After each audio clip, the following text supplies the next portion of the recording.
Arkadaşlar başlatı çekmece part 2. Bunu nereye koyacağız? Dur olmadı. Ne telefonu? Ne telefonu? Ne diyorsun? Ne diyorsun kurban olayım? Tamam be. Neresin? Burada olmuyor. Tamam. Açayım telefonu sana. Al bakayım. Al. Elif abla, Ne? onu bir yere daha koyma şansın var.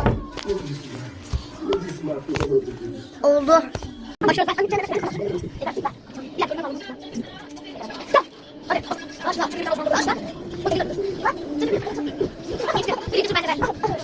Birinci tur bendeydi 1-0.